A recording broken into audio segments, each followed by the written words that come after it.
based on a true story in Thailand.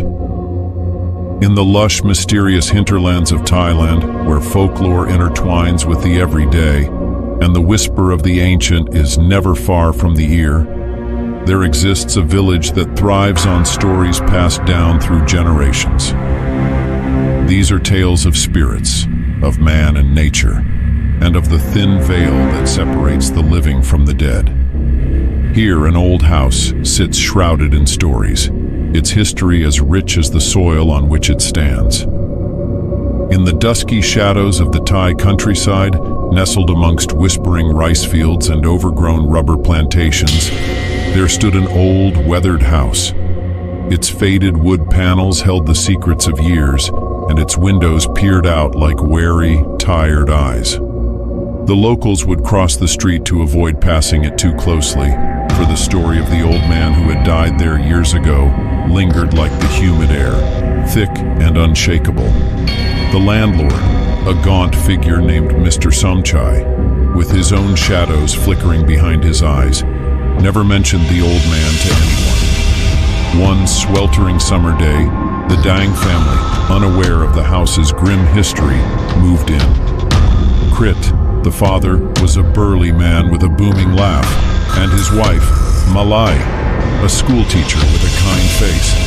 Their two children, Nam and Lek, were balls of energy, excitedly choosing their rooms as they explored every creaking corner of the new house. That first night, as the moon carved silver paths through the overgrown garden, strange whispers floated through the halls. Nam, curious and unafraid, followed these soft murmurings down to the end of the hallway, where the air grew inexplicably cold. He found himself outside an old locked door he hadn't noticed during the day.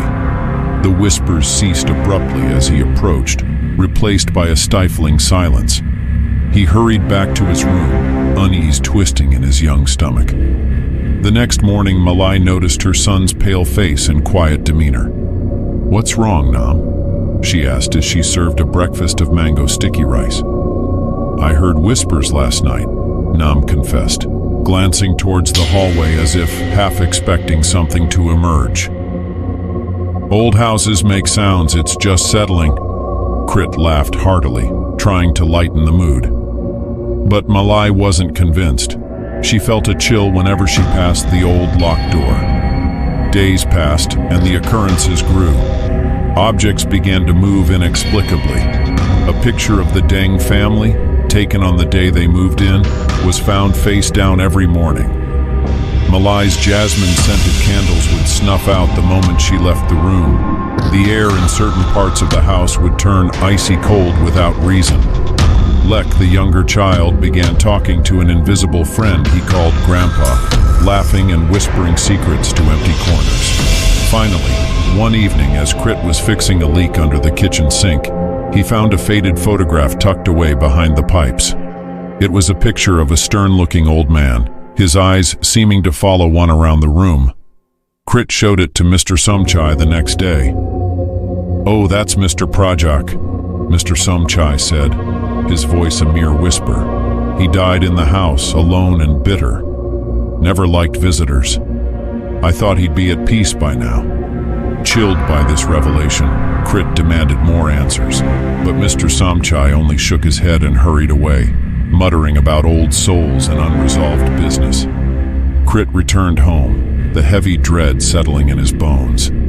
That night, determined to protect his family, Krit decided they needed to confront whatever haunted their home. The family gathered in the living room, a circle of nervous faces illuminated by candlelight since the electricity had mysteriously failed. "Mr. Projak, if you're here, we mean you no harm. We live here now with respect," Krit announced into the thick, oppressive darkness. The candles flickered wildly as a gust of cold air swept through the room. The locked door down the hallway creaked open slowly. The family held their breath as footsteps echoed on the wooden floor, slow but deliberate, approaching the living room.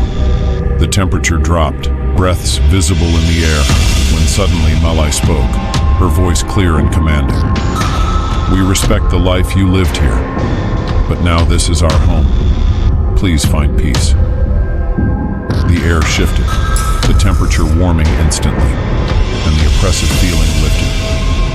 The candles steadied, their flames bright and strong once again. From that night on, the whispers ceased, the cold spots disappeared, and Lek mentioned no more invisible friends. The Daeng family lived peacefully in the old house, occasionally finding old items, a tool, a book, spectacles, that they respectfully placed on a small shrine in the corner of the living room, acknowledging the home's history and its previous inhabitants' presence. In the heart of Thailand's mystical landscapes, the house with the wary windows now held laughter and love, a testament to the power of respect, understanding, and coexistence with the past.